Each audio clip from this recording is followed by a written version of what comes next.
first number 3 talk in the main hall. So we're looking forward to him. He's taking his material from the Inside book under the subject of Absalom, and it says physical beauty, pride and deceit led to ugly events. Let's listen to Lewis.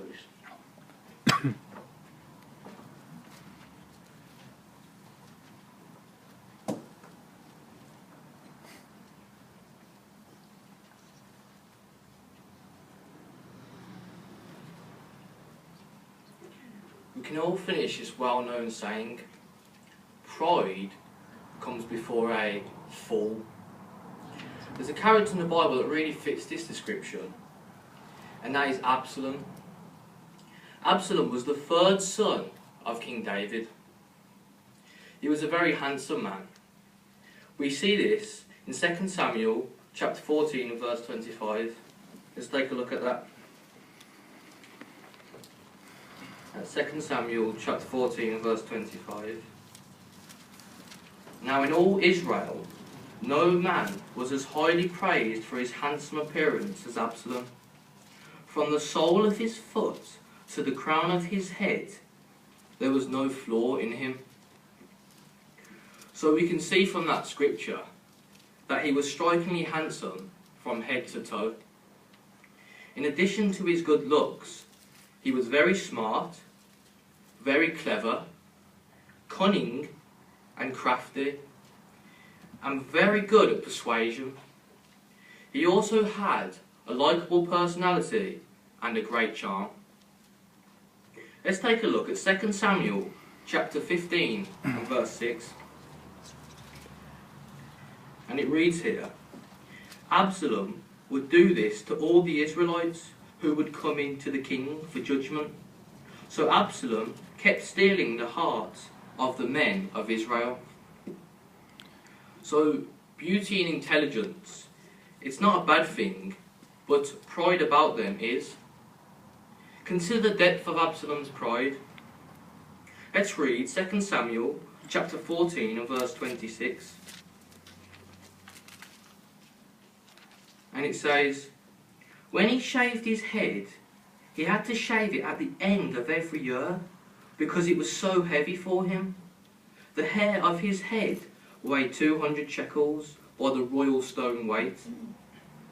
So it tells us that when Absalom cut his hair once a year, he weighed it. Now, who does that? Here's a man who weighed his hair and published the results. What a showy display of a proud man. He used all these traits to turn against his father. He made his move not merely to succeed his father as king, but to replace his father while he was still reigning. Absalom's cunning and crafty persuasion helped him to gain the support of a large portion of people, where he then took over the throne in Jerusalem.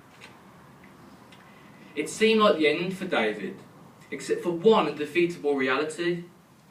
Jehovah had already decided who would succeed David, and the choice wasn't the vain, proud and disloyal Absalom.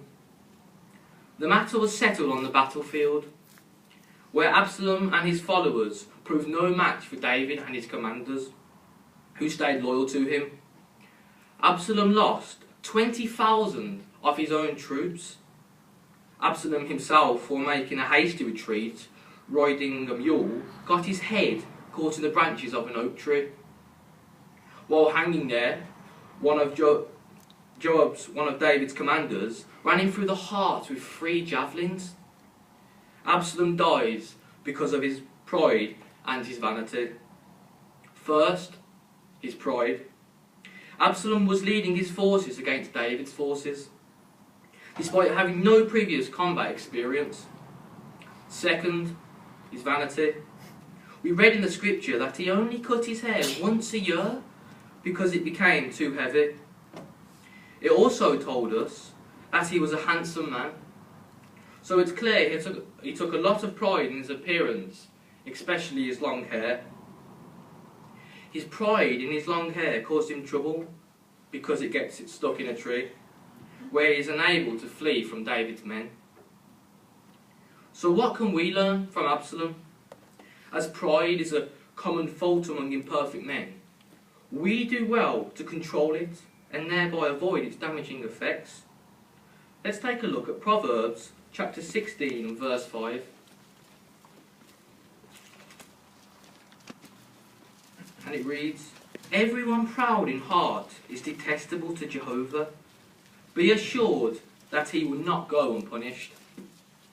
So let us cultivate true humility and avoid paying the high price of pride.